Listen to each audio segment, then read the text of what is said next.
We got Kelly here and Heather. Macy's behind the phone. And we have Stacey and Udi with us today. And we're going to let them do a little bit of introduction about themselves, but we're back from a little break. Yep. We took the summer off, and then the summer led to like the holiday. And so we never got back. So we're just recovering from Christmas. We're just recovering from Christmas. And so we're excited. We're sitting in a Mason today, and I announced over, I don't know, the Christmas break, I think like somewhere right around Christmas, that I had gotten my real estate license and that I had gone with Udi at Province. Udi just opened the Province. Yes. And so we thought that our first podcast back would be talking about what it is that kind of drove me to that decision. And we're going to kind of have a separate podcast about that. But we're sitting in a space that really, started 4 or 5 years ago, downtown Thomasville. And so we're going to talk about in this podcast kind of the vision for downtown Thomasville, how that kind of dovetails with some of the things that Udi's doing, some developments he's got going on. I have a new listing over at 204 Leicester Street. So we're going to talk specifically about that little house today and that development. And so let's just jump in. All right. So I guess I'll take the first question. Well, hang on. Oh. We need to let Udi introduce himself and let Stacey introduce herself. That's probably a great idea. Go for it. I'm Udi Arzi. I'm a real estate developer in Thomasville. I grew up here. I actually immigrated to Thomasville, Georgia in 1990, not by choice. My parents moved me here. But the second time I immigrated here was by choice, which was about 4 or 5 years ago. I've seen Thomasville throughout the years, and before I moved here, I came back and I was like, wow, I've never seen it like this. So what I do, I'm a developer. I have a company that we develop the land, we build the homes, and we also wear the hat of the brokerage end of it, and we sell the homes, which gives us a lot of advantages, and that's pretty much what I do right now. That's awesome. And you stay busy. Yeah. Yes. All right, Stacey. I'm Stacey Forsyth. I came from Atlanta, Georgia to South Georgia after a spell of shock. I got over it and I embraced South Georgia. No, I think it's great. Yeah. I do interior design work, which is something that I kind of got pulled into after my kids were getting a little bit older in high school and heading out to college. And so I do all kinds of projects. I do private homes. I also do apartments, townhouses, condos. And for Udi's kind of a special little section of what I do. And I do I make all of the decisions for any design for his houses or his projects, pretty much inside and out, including we collaborate on even what plants we use. Everything has a plan. And then I look at it through, just the eyes of aesthetics. Nice. So everything's very structured. It is. I have my development side of it. I have like an umbrella that I run all these businesses under, and it's called ADN. And ADN is the company that invests in different projects within Thomasville and other locations in the United States and some other areas. And basically, when I first moved here, at that time the agent that got us what is known as Bloomfield, which we probably will talk about it. I said, I need an interior designer. I know what my strength is and I know what my weakness is. And he set up a meeting and we met in my parents' backyard, and it was like instantly. Let's do it, kind of thing. We've been working ever since. It's worked out really well, so I'm pretty. That's fantastic. Yeah. I remember when we bought Remington down the street when we moved out of the Drucker apartment, and I texted Stacey one day because Stacey lives down the street, and I said, I'm back and forth between the gray that is currently on the house or a green. And she goes, do the green because you know you'll love the green and you want to pull in your driveway every day and love what you see. And like I think that speaks to what Stacey is all about. Like that feeling of like you want to walk in that home and love what you see. And so now every day when I pull in my driveway, thank you for pushing me to the green. Because it was a big, it's a lot of color. That's right. Right. And everybody else's house in the neighborhood is white. Yes. Right. Yeah. So anyway, so that's what I love about your aesthetic, and I know what you bring to Udi's team. So I think before we really get into the questions, it's really amazing to see what you guys have already accomplished so far, and like a lot of the podcasts that we've done so far, we try to partner with, interview other business owners and things like that. And I think what you guys have is very unique in the fact that it's kind of a fully vertical operation. I mean, from the design aspect to the construction aspect to the actual brokerage firm. I mean, there's not a lot of companies I don't feel like out there really doing that. And it's even before we met you guys, before Heather got a real estate license, we would see what y'all had going on out there, and we were like, oh, these guys have it going on, and then Heather got her real estate license and just kind of, fell together with her going with you guys, and it's been really amazing to watch what y'all have done, and we're super proud of what y'all have going on. So, so let's get into some questions. So Udi, you primarily focus on new construction, correct? Correct. Okay. So what drew you specifically to the Leicester Street area in Thomasville, and what do you see there that others may have overlooked? Well, the heart of Thomasville is its downtown, and that particular area is an area that is kind of like untouched. And if you look at things like a bird, or like a drone or whatever, you lift a drone in the air from the Victoria overlay, you're here. You are in downtown, and it was an area that it used to be the Gecko Gardens, right? And it was just an open space that has utilities and everything there, and all you have to do is come and build, in theory, until you start to get with the city and everything that's involved in that sense. It was common sense. It's location, it's walkability to the amphitheater. I mean, a block away from there, to go get yourself a bagel in the morning, go have a beer in the afternoon, and I could just envision how people that love Thomasville would want to live next to downtown and not settle for a home that settles for a new house. Not that there's anything wrong with older homes, but it comes with more issues, and there's a big need for homes that are new with less maintenance, and it works. Yeah, it worked pretty well. Just so you can live and don't have to worry about the house. Yep, exactly. Yeah. Well, and I think that kind of leads to the next question, which is that little pocket of Thomasville fitting into the bigger picture of where we think our town is headed. And so I know that you're like the infill master. We only have so much land to build on. And so really, like, I look at that Victoria Place project, and what I see is a larger footprint, a larger opportunity to expand what you did there in other places and other parts of the town, because so where do you see like that kind of theory or that model fitting into the bigger picture in Thomasville and Thomas County? Well, first of all, if your heart is in the center, you have to wrap around it. You got to hug it, and embrace it. They say, I've spoken to you guys about retail follows rooftops. Yeah. In this situation, it's the rooftop is following the retail. I just feel like Thomasville, while we are focused this is just an example, Thomasville has other areas that has been left vacant or has not been touched yet, and there's so much potential for positive growth. Right. A lot of people are like, we don't want to grow too fast. No growth is also irresponsible, and I think to come into a place and yes, you have the infills of all these neighborhoods, but also to come in and make a difference by completely transforming the areas. And that's how I see it growing.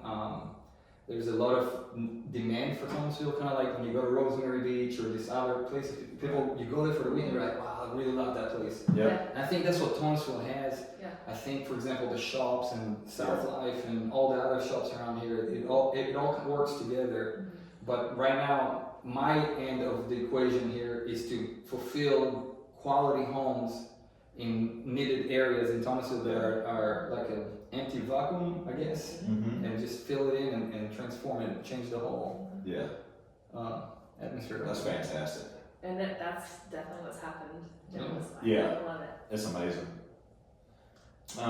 So let's say for listeners who have never built a home or aren't really familiar with how that whole process works, can you kind of walk us through briefly what it takes to get from an empty lot to a finished home? Yeah, so basically, first you gotta have your radar on. When Mhm. you look at a lot, and you look around you. Mm-hmm. What's around there, how everything affects it. You know, what Right. kind of homes are there. So you have to locate the land. You have to examine what kind of utilities come to the land, and Yeah. what all add-on value you need to do to the land. Whether it's the topography is too high, Mm-hmm. too low, you gotta add dirt or not. So that's the first part of it, and I guess that's where I call it the due diligence end of it. Right. The second thing that you need to know, to think about is what kind of home am I gonna put there? Mm-hmm. Just because you have a land doesn't mean you I got this floor plan, I want to put it here. The land should dictate to Right. you what kind of home goes on the land. I think that's something that's very important. So that's the first part of it. So once you got all that kind of situated, you drop the plans. In the situation like here, we had to work with the HPC, which is the Historic Preservation Commission. You have to work with the city. You got to go ask them what they would like there. Kind of pick their brain, even though they won't share. But you have to kind of understand what the character of Thomasville needs for that specific lot. Right. Yeah. At that point, you go through permitting, get all the approvals, submit everything. It gets approved, and now comes like for me, it's like the foundation. Mm-hmm. Once you coming out of the ground is the hardest part. Once you're out of it, it's all Uh-huh. a system. Mm-hmm. So you come out of the ground, you do your foundation, you make sure, you think about how the water is going to flow later Right. on, depending on the topography. You start going vertical, you build the walls, the windows, and then come what we call the rough end of it, which is the HVAC, the plumbing, the electrical. Everything goes into place. Uh-huh.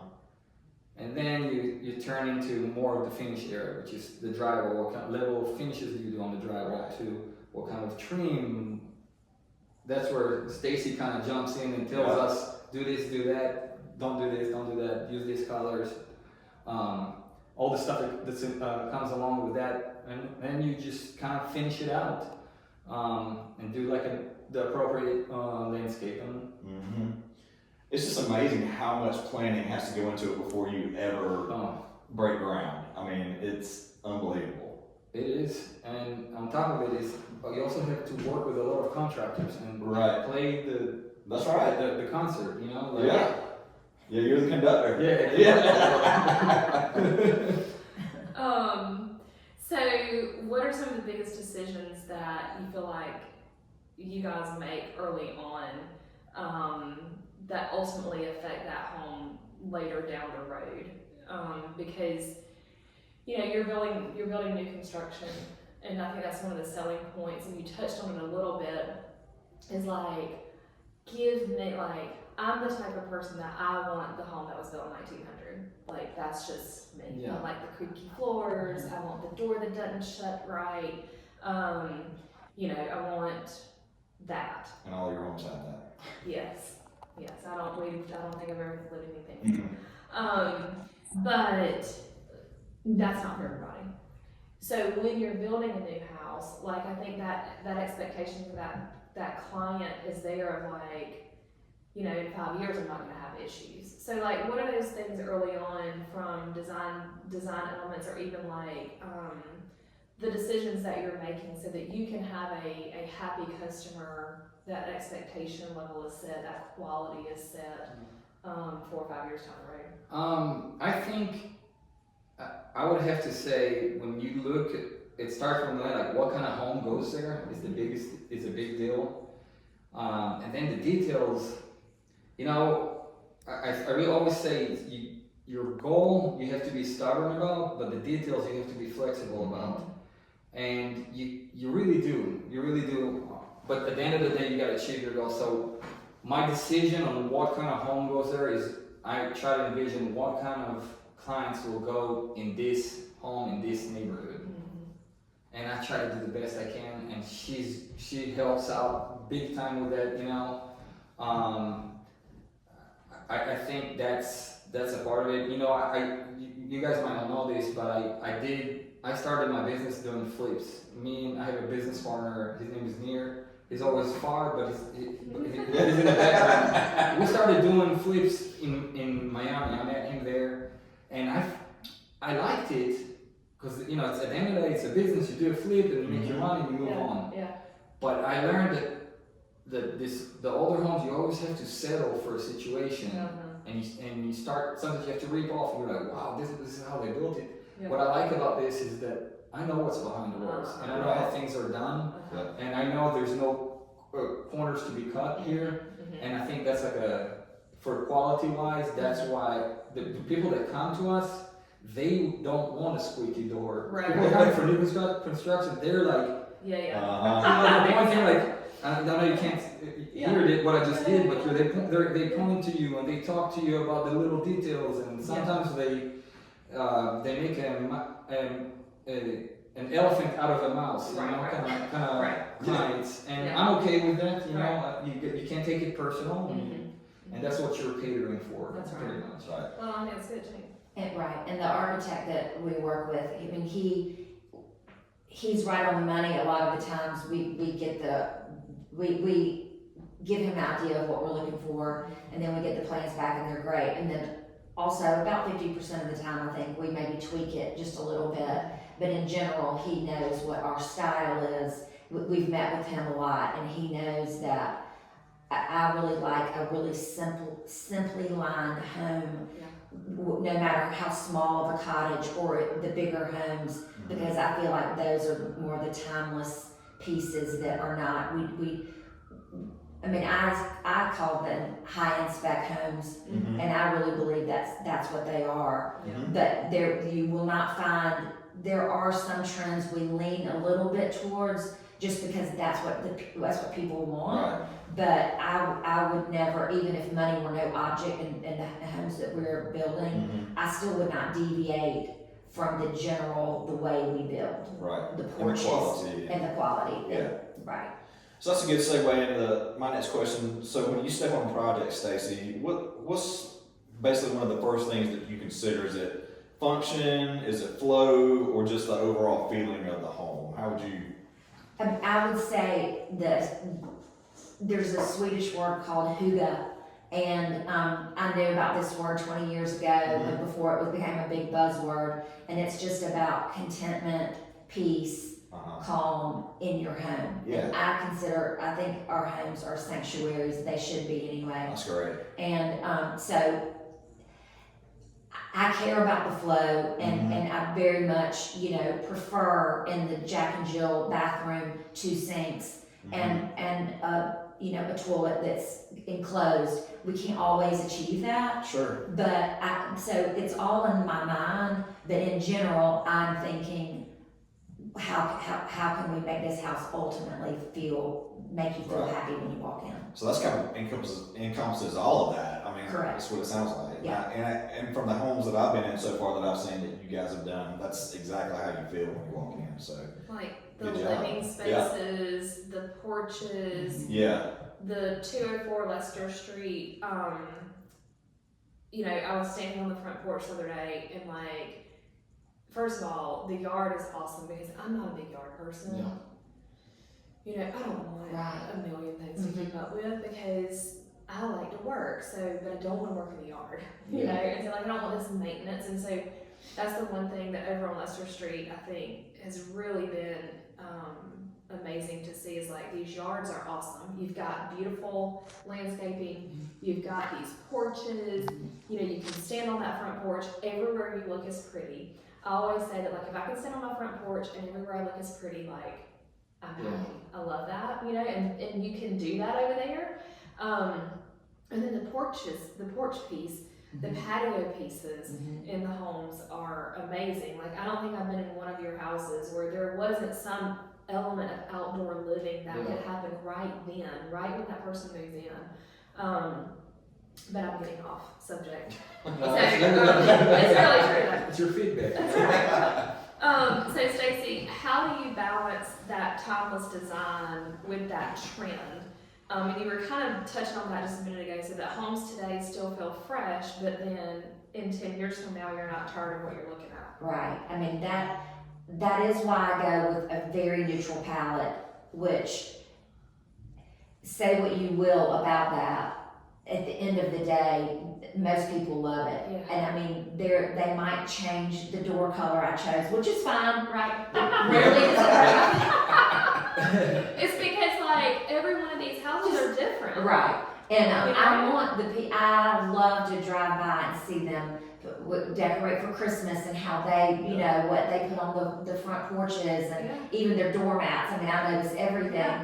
But the idea is that I want them to come in with the most neutral, beautiful palette to start. And then if you're somebody that's all about color, then go for it. I mean, but then other people, I found that in my early days when I had no money to decorate in my apartments in Atlanta or then my houses, if you go with a lot of white and neutrals, it's easy to have minimalistic furniture and everything still looks really great. And mainly it was led in the beginning by not having the money to totally trick out a living room. Sure. But then everybody just thought I was doing it to be chic and cool. Right. And I was like, I'm hurt. Yes, I am. We get it. We Yeah. get it.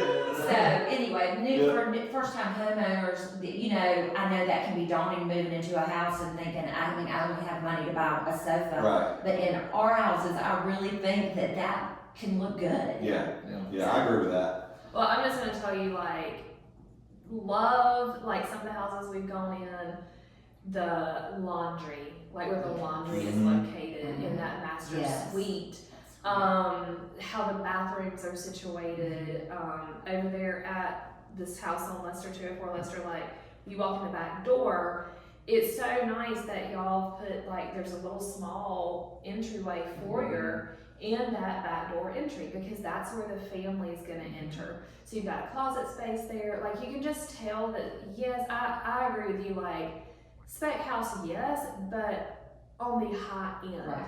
And I've been in, I think, almost all the houses that are available for sale right now, and there's not one where I don't think there's the same thing done over and over and over. Right. Yeah.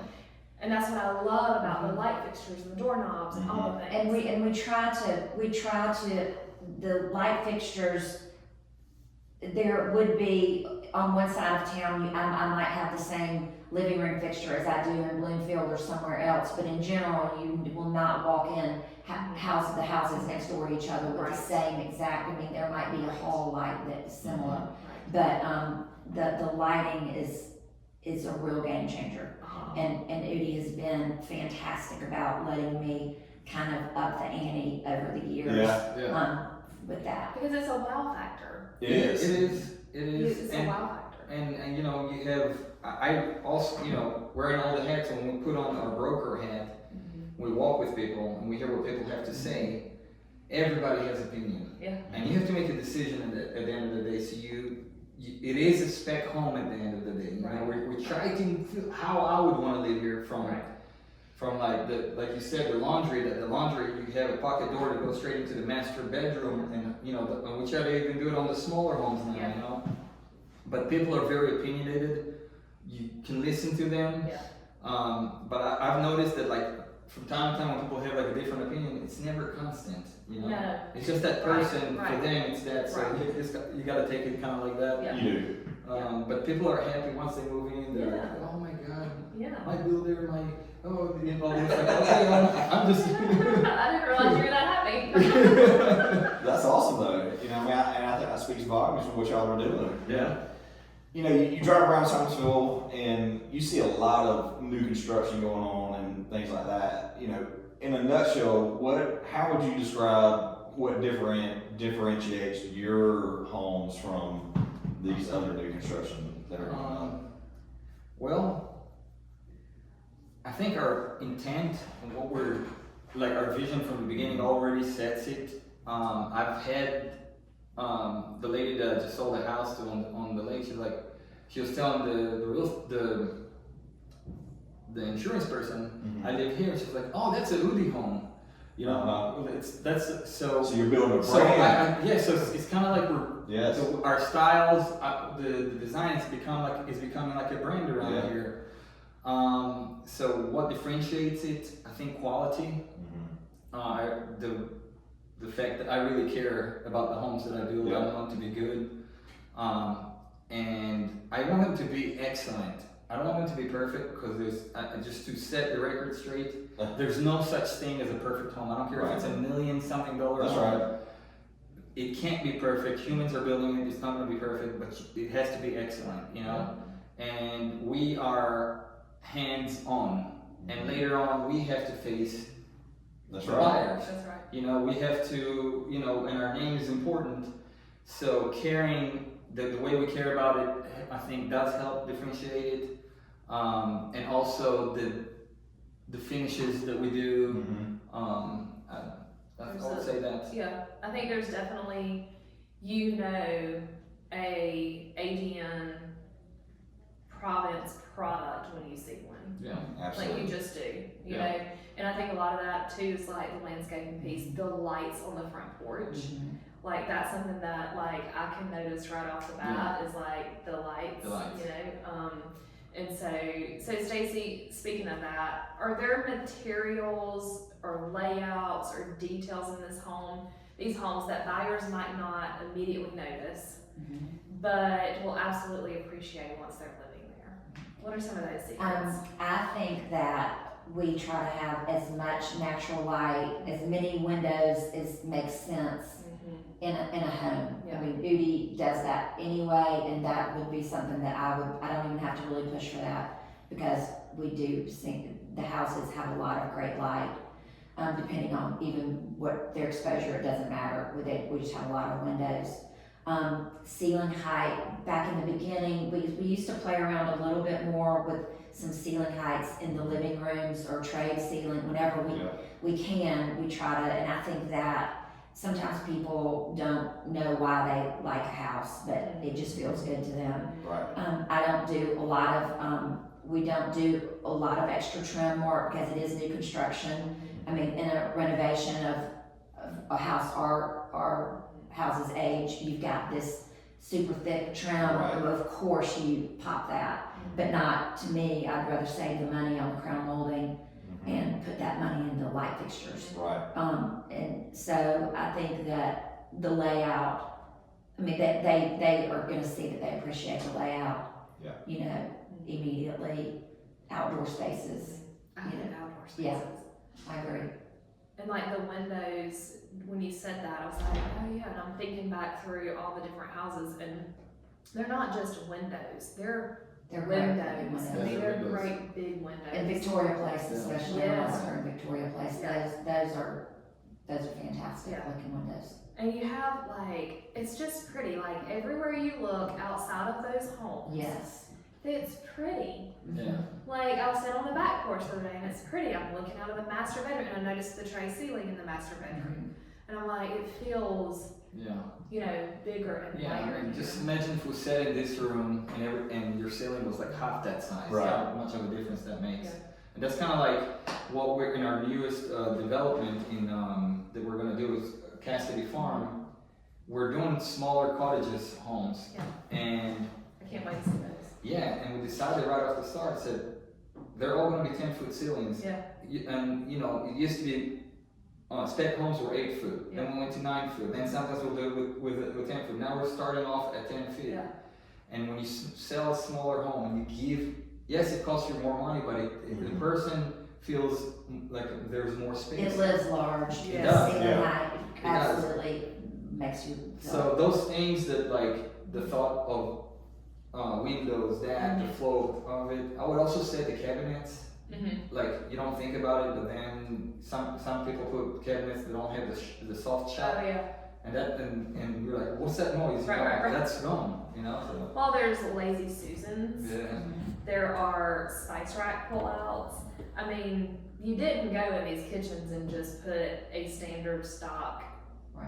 kitchen. I mean, Yeah. like, they're nice, functioning kitchens. Yes. And so, you know, I think that it's the little things that over time they kind of compound, you know. And so, you know, one other thing in the closets, y'all put the little shelves for the shoes. Yeah. Yeah. That's I like that. Sometimes I feel we need to do a little bit more, but we're still, you know. Yeah. The little shelves. It doesn't end if you don't. That's right, it never stops. So that's the girl. See, that's why it's great you have a girl on your team. Yeah. You know, because it's just kind of all these That's right. little small things. Because the women really are like, I think a guy could pretty much just go, oh yeah, I'll take any house on the street. But a Yeah. female's gonna be Right. like, there's some little things that I just would really make me feel good. Right. You know, Yes. it's Yeah. that feeling piece. Well, I think that's what's so important about y'all's designs is those small little details, and you know that's very evident in all the houses that y'all do. And I think that is kind of what separates them. You know, from when we're talking about your brand in this company, you know, obviously you're targeting a customer, an end customer. You know, what kind of customer are you envisioning living in these homes? And like, what kind of lifestyle do you see your customer supporting? And maybe this is a good place to talk about Bloomfield, Victoria That's Place. right. Because you've got a lot Because going there's on. three different customers. So there. this could be a completely different. So it's an excellent question. It's a question of where does the demand come from? Like, so the demand comes from a variety of buyer pools. Yeah. For the downtown, you have we're seeing retired people that are, or even like young professionals that Yeah. want to leave and walk and enjoy the downtown. Right. And you know, at the end of the day, you're still limited. It's considered, I guess, a large size project to downtown. But then when you go to other areas that are not infills, you kind of have to set, okay, I'm gonna go for this buyer pool. And then you do another subdivision, you're like, well, I don't want this buyer pool to compete with this buyer pool. Right. Because you don't want to Saturate. oversaturate the city. You're thinking about responsible growth. So our buyer pools are anywhere from people that are upsizing, downsizing, first-time home buyers, Mm-hmm. all walks of life, you know. And I'm thinking, what does somebody that's moving from Florida, what is that going to be important for them, or from New York, or you know, and that's kind of like, what kind of home am I going to put on this lot, and who's going to be my buyer comes into play. So at Bloomfield, for example, those are homes in the mid 300s. We're seeing a lot of baby boomers that are retiring. They don't want problems. They're downsizing, which is a big portion of it. And also people that have set on a home with equity. Yeah. They sold their home, now they have enough money to put down, and they're moving in there.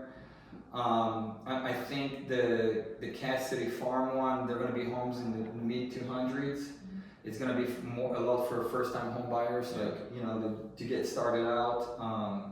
And also people that are downsizing, that don't want a big yard, and they want to have a house with, we're going to have sidewalks and nice landscapes so they can walk around. There's a park across. And then when you come to those infills, you're like, okay, I'm going to go with a larger home here. I always try to go into a neighborhood. I don't want to be the biggest home in the neighborhood. Right. Sometimes I want to be the smallest. You know, it all depends on, there's not like a right formula for it. Like, it just, I guess it's kind of like your instinct a little Yeah. bit. Yeah. So everyone's completely different. Yes. Yeah. And we try I love not to that. do cookie cutters.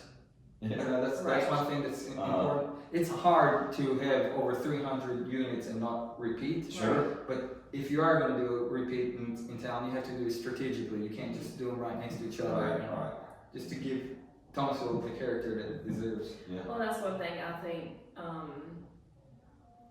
Stacey, when y'all are talking about the character of Thomasville, like what's coming to your mind with that? Because I mean, these houses down in Victoria Place, they look like they were built there. Right. You know, and I know that like y'all have to layer in that HPC. We've all been in those amazing HPC meetings together, Right. on one project or another, and like we're cringing for each other as the other one gets up there and has to petition about whatever gutter spout or Right. whatever it was that day that I Yes. was like praying for you very diligently.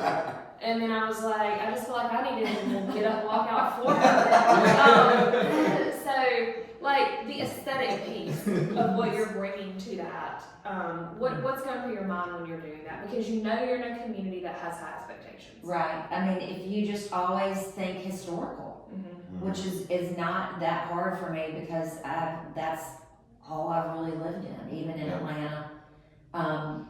When I'm up north, I'm enamored with salt box style. I'm enamored with how in different regions of the United States, how they do things differently. Our climate has changed. So now, like, you know, one year I was like, Udi, do we really need the full front porch? Mhm. Because in the classic salt box and in New England, there are none.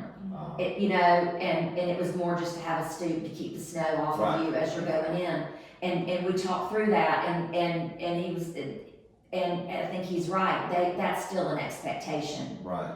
In people, because I said, do you see people sitting on our porches? You know, Well, you know what? Here I do. Yes, Yeah, me downtown too. I do. Yes. And they're embracing it and they love it.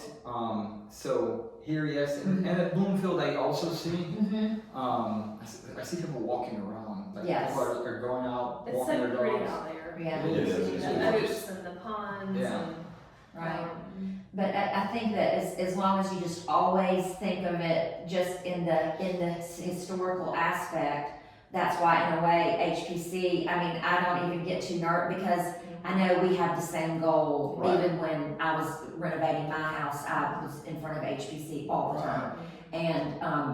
And I really appreciate what they're trying. Yeah, I'm a absolutely. cheerleader. Yes. Sure. So I know that even though sometimes it's very arduous for us to get to the yes, Right. it's what we all want anyway. Yeah, the end result. Absolutely. Yes. Yeah, you can't look at them. Oh, that's my enemy. No. You gotta look at them. Okay, they're here for a purpose, and in a certain way, it's protecting the downtown. That's right.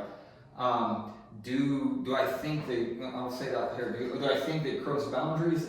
They do. Yeah. You know, I'm just straight up saying I'm a big believer in property rights, and we should be able to utilize the zoning that was put into place, and not have like a special force that can shut it down. Yeah. But at the end of the day, having them in place prevents future riffraff, That's and that affects the downtown. You know, it's kind of like what I was saying earlier, to wrap around the downtown That's right. with quality, with style, with a good feng shui for the whole city. You know, so That's right. so I am for it, and I believe that like once you prove yourself with them, that you Right. what you say is what you do. Yes. They work with you in you got to kind of look at it like, hey, we have to. They're just protecting. That's right. They're not against you, and they're actually a good thing as well. You know? That's right. It protects the investment that we're all continuously pouring back into Thomasville. Yeah. You know? Yeah. Is there anything that we haven't asked that you wanted to share about the projects, the design element, what you're doing? No, I'm really thrilled about how Thomasville is going. I think there's many people that love this city, and everybody's and we're all investing in it, you know. And I think like it's important to invest. We grew up here, you know. We know this. I used to deliver newspapers as a kid in downtown. We were just talking about working here, Yeah. and I was thinking, I remember what it was like. Yeah. So there's that personal aspect in it. I think Thomasville needs good, responsible growth, but it needs to have a growth because that's good for our businesses. You know, Absolutely. we're investing. hoping to get some kind of return, and not necessarily financial, but also like a community return in it, and I think Absolutely. I love that. That's strong, you know. So my own personal question is, I always like to ask, you know, where do you see yourself in 5 years from now with the province? Well, the province. So I'll take it to ADN, and then with the province. The province, I see ADN and the province working together. Okay. So in the past 4 years, I came here to build a few homes, and I ended up with. I'm right now on 3 subdivisions, a building. So how many doors is that right now going? We're gonna hit about within this time period about 350 miles. That's a long way from flipping houses. Yeah, it is. And in a short period of time as well. Yes, it relatively. It is. Yeah, it is. That is absolutely amazing. And it's almost 5 years now. So if it was up to me, we would multiply. So everything is about a system. Everything we talked about, we build systems. We build systems, and we try to have the quality in it. And I don't want to lose the two, but sure. I do want to replicate this into Tallahassee, maybe Bainbridge, like all the south area here, and grow a company that caters to all these areas, and come into a place and we're at the head of the area where you're in, not just come in like it's a numbers game, you know, like never lose that touch, the important touch in it. I guess that's what. So the next step, which will probably be this year, is going into Florida. Okay. Particularly Tallahassee at this point. That's kind of like where I think we're heading. Well, that makes sense. I think you're going to do fantastic. I mean, it's just been amazing to watch what y'all have done so far. Thank you. Appreciate that. It's inspiring. So, good Stacey, job. any last parting words of wisdom for design? Come see our houses. Yeah. Yes, exactly. So the province is located on 111 East Washington. Correct. For now. Yeah, for now. Stay tuned because they're going to be our neighbors soon down here. And Chris Quick is the managing partner there. Yes. And you're a managing partner there. Give us the real titles because I always butcher those, and I don't know what mine is. I've got it on my sheet right here. Yes.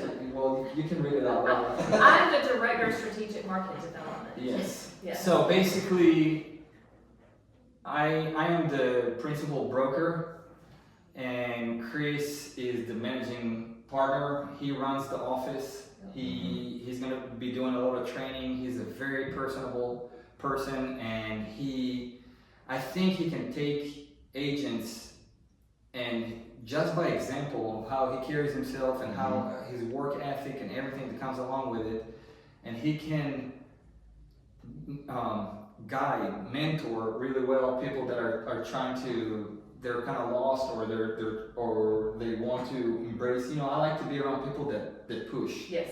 So I think one of the things that is important for the province is to have people that want to push. They might not know how to push, but people that you gotta want to push. Yeah.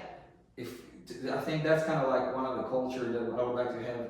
Doesn't matter how you grew up, what you know, what you don't know. You need to learn how to push, and not in an impulsive, crazy way, but with your feet on the ground. But go for things. We want go-getters there. Yeah. So I think that's something that me, Chris, and I know you also. You know, I could tell we're sitting in a place. I think that's something that's very important. I told Kelly when we made the decision that was where I was going to land. And Stacey will appreciate this because she's known me and watched us for a very long time and working Smith and I'm like, it's nice to be somewhere that I don't have to pull back. Like I can be who I am. Yes. Yeah. Like I can be assertive, I can be a go-getter, like I can do all these things and nobody's looking at me. Yeah, without celebrating. Yeah, it's celebrated. It's not like, what are you doing? You know, and so that's what I love about the culture that you're building there is, and I think it's gonna be, you're gonna have that, right? Yeah. Anytime you start something new, anytime you're trying to break into whatever it may be, you've got to have that culture set, or it's you know, you can't be dragging the people you know, you can't be dragging people along when you're doing something new. Yeah. Well, I think you're moving way too fast for that to not be a driver. You know, Yeah. I mean, you gotta have that kind of people with what you guys are trying to accomplish. So So it's exciting. it is exciting. Well, thank you all for being here today and taking time out of your busy days. I know that it's the middle of the day, so we appreciate it. So anyway, come see us at the Province, come see us at Bloomfield, soon to be Cassidy Farms, and of course the Victoria Place, Lester Street projects. Good job. Thank you.